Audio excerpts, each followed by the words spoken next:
राजा थे सरयाट नाम के, उनकी 1000 पत्नियां और बेटी एक थी। बेटी सुकन्या राजा की दुलारी नेक थी।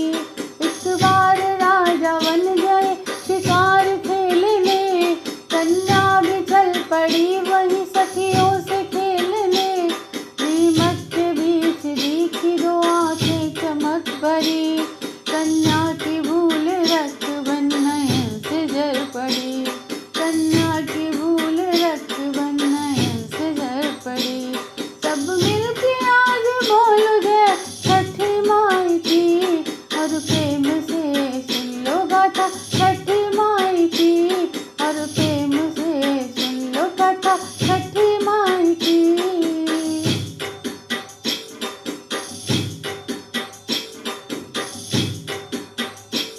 तप करते हुए मुनि च्यवन ने आंखें गंवाई, राजा पे उधर विपदा घनघोर की आई। घबरा के उन्होंने था पुरोहित को बुलाया, उसने विपत्ति आने का कारण ये बताया।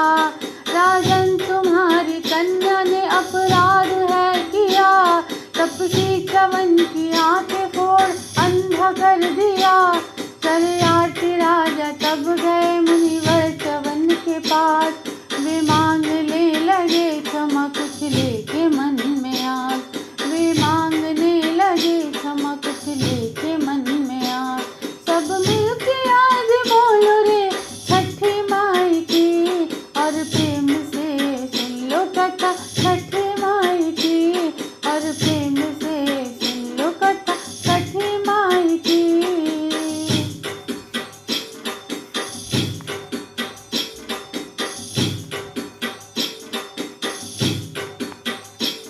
बोले महर्षि आप ये विपदा मिटाइए, बेटी को मेरी लेके अपना घर बसाइए।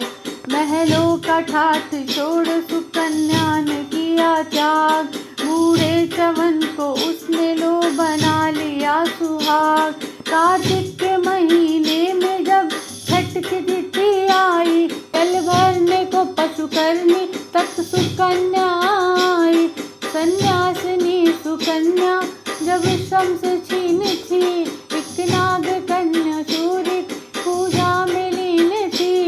एक नाग कन्या सूर्य की पूजा में लीन थी।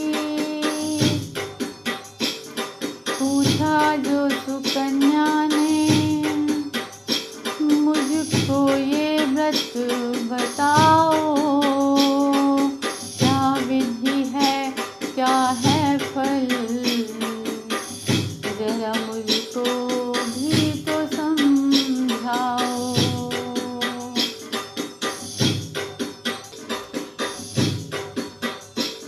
अब बोली नाग कन्या सूर्यषष्ठी व्रत है ये, कार्तिक के शुक्ल पक्ष का प्रधान व्रत है ये। छठ व्रत करे जो पूर्ण हो उसके मनोरथ, कोढ़ी को मिले काया लंगड़े को मिले रथ।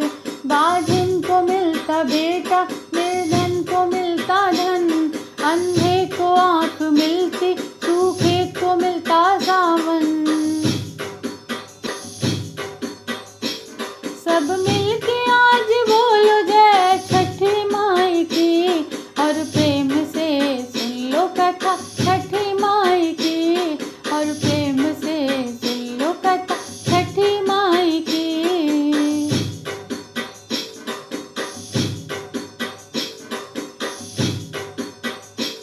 व्रत करने वाली पंचमी को खीर ले भोजन, छठ में करे उपवास सप्तमी करे पारण। षष्ठी को डूबते सूरज को अर्घ चढ़ाए, और सप्तमी उगते सूरज को शीश नवाए। पकवान केला नारियल प्रसाद चढ़ाए, काने को सूर्य की कृपा विनती सुनाए।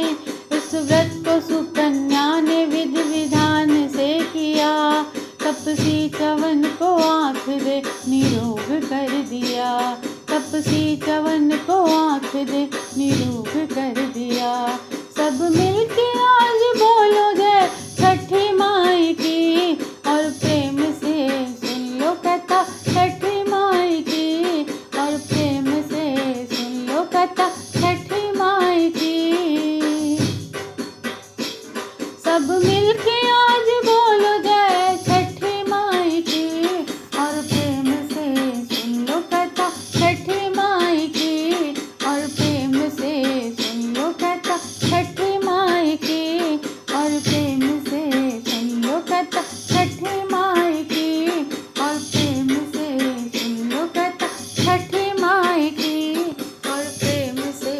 सुन लो कथा छठ